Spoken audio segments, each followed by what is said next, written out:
Hello, hello. I am so excited today to bring you Warrior 2. We're going to work on Warrior 2. I have my mat in a diagonal shape here so you guys can really see what I'm doing. And so we're just going to jump right into your Warrior 2. Go ahead and what I'm doing here today to really give you guys a great visual is I'm going to be standing on the very edge of my mat. So you're going to take your front foot to the edge of your mat. The front heel will be halfway on the mat and halfway off the mat. Back heel, same exact thing. Okay, so this is really going to create that heels in one long line. This is what we want for your Warrior 2. And then your stance needs to be wide enough so that when you bend your front knee, you can comfortably bend. I'm just adjusting my stance here. You can comfortably bend your front knee to get right on top of your ankle. So we really want another long straight line from knee to ankle. We do not want the knee to cross over the toes, okay? And then looking at this knee a little bit more, we want the knee to track towards the pinky toe side, not towards the big toe side, okay? So one thing that helps here is you can see that my hips are not totally open. When I open my hips, do you see my knee falling inward towards my big toe? So it can be a little bit painful to really drag that knee out in that direction with my hips completely open.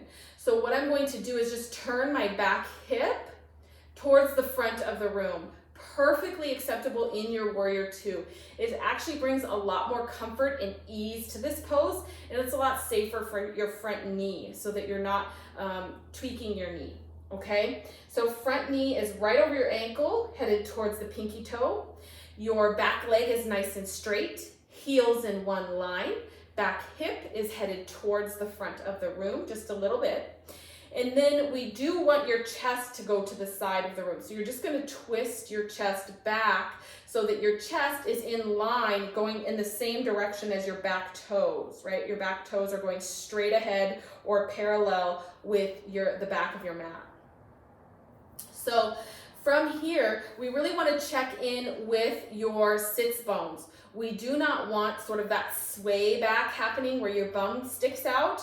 We do not want to see that sway back, okay? So we really want the sits bones down. Now, the best way I've found to get the sits bones down with the core engagement is to engage your core in somewhat of a new way. So if everybody would bring your thumbs to your lowest rib cage and then your hands, your ring fingers to your hip points. And what you're going to do is draw your front ribs in. And I'm exaggerating this movement here. I'm really making it very prominent. So when you do this, it's going to be more subtle than what I'm doing right now. But this really just gives you a good idea for what's happening in my body. Okay, so as I draw my front ribs in towards each other, it's as if my rib cage and my hips are a jaw that's closing. As I relax and open up, it's the jaw opening.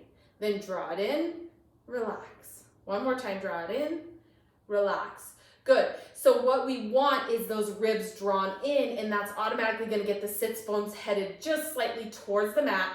Core's engaged now. Good. And then relax your shoulders down, and now lift your arms up to shoulder height. So they're really shooting straight out from your shoulder sockets. This is where it can be really useful to have some kind of mirror or something so that you can see. Another thing to take notice here is that I'm not leaning forward and I'm not leaning backward here, okay? So my head, my shoulders, my hips are all in one long line here. They're all shooting straight up and down, okay? So let's check in again. We've got feet, heels in one line, back leg straight, front knee bent, knee on top of your ankle. Back hip is pointed towards the front of the room in order to keep the knee tracking towards your pinky toe side. Knit your front ribs in to get the core engaged as well as the sits bones pointing down. Relax your shoulders and then arms shooting straight away from the sockets and really reaching for opposite sides. So really reach, reach, reach. Feel the engagement of your arms here. Then from here, neck is long and tall, and then gaze over your front middle finger. So as you can see here, there's so much more than we might think to a warrior two. If you're really rock solid here and you're feeling really good about this engagement, next what I want you to do is press into the outer edge of your back foot. Really press down into that foot and then press down into your front heel. Really press that front heel down. Good. And then draw your feet together and you're going to feel a whole new engagement of your legs. Keep the core engaged. Keep the shoulders relaxed. Arms back to shoulder height. Gaze over your front middle finger. Good. So we've got a little bit of a twist here, right? Because your front hip's headed forward, your chest is headed in the same direction of your back toes, and your neck is twisting the opposite way. Good. So there is so much happening in your warrior two. This is such a great pose for really building strength throughout the entire body.